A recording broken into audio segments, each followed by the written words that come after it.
6번 문제입니다. 오른쪽 그림과 같이 두 동심원을 각각 4등분하여 동심원은 중심이 같은 원을 동심원이라 합니다. 중심이 같은 원, 동심원. 안쪽 원이 있고 바깥쪽 원이 있는데 중심이 같아 보이죠? 그런 동심원입니다. 각각 4등분 했습니다. 그래 보이죠? 십자 모양으로 잘라서 4등분을 해놨고요. 그러면 총 8개가 만들어지네요. 영역이 8개 보입니다. 여기에 서로 다른 8가지 색을 모두 사용하려고 합니다. 다시 말해 한 곳에 한 색깔을 칠하겠다는 거죠. 서로 다른 색깔. 서로 다른 색깔 8개로 골고루 색칠하고 싶다. 이런 겁니다. 칠할 수 있는 모든 경우의 수를 물어봤습니다. 단 한 개의 영역에는 한 가지 색을 칠해야 하고요. 회전하여 일치하는 경우는 모두 같은 것으로 본다. 원순열 개념을 적용했다. 이런 겁니다. 회전에서 같은 것은 같은 것으로 보겠다. 회전에서 겹치지 않는 건 다른 것으로 본다. 이런 거네요. 원순열 개념이긴 한데, 자, 문제는 영역이 안쪽 원과 바깥쪽 원으로 나눠졌다는 게 조금 어렵겠네요. 자, 보죠. 그럼 먼저 고민할 거.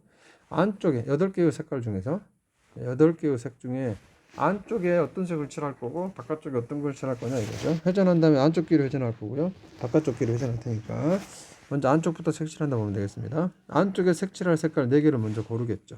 자, 작은 원 안쪽에 있는 겁니다. 작은 원이 안쪽에 4개의 영역에 칠할 색깔 4개를 먼저 골라야 되겠습니다. 8개에서 4개의 색깔을 고르는 과정 8C4가 되겠네요. 그 다음에 그 4가지 색깔을 가지고 안쪽을 색칠하겠죠. 자, 여기 요 영역, 안쪽 영역, 네 영역을 색칠하게 됩니다.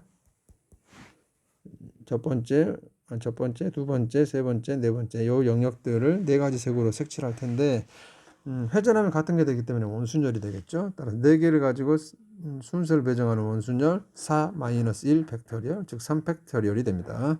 6가지가 있네요. 그 다음에 이제 남은 4가지 색깔이 있겠죠. 남은 4가지 색깔을 가지고 예를 들어서 여기다 번호를 매겨볼까요? 말하기 쉽도록 4가지 색 중에 1, 2, 3, 4번 색을 썼다고 해봅시다. 1, 2, 3, 4번 색을 써서 이렇게 색칠을 해놨다. 이 상태에서 나머지 이제 5, 6, 7, 8번의 색깔이 있겠죠. 나머지 4가지 색깔을 가지고 바깥쪽을 칠하는데요.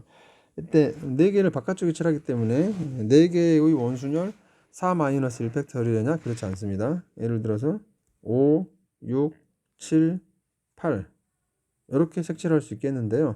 이 5, 6, 7, 8 순서를 유지하면서 회전을 시키면 5, 6, 7, 8을 쓰게 되는 거죠. 회전해서.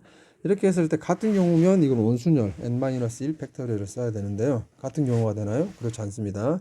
1번 색깔 위에 5번을 쓴 거랑 8번을 쓰는 건 분명히 다르죠. 5번이 회전돼서 이쪽으로 넘어오게 되면 분명히 다른 경우가 발생합니다.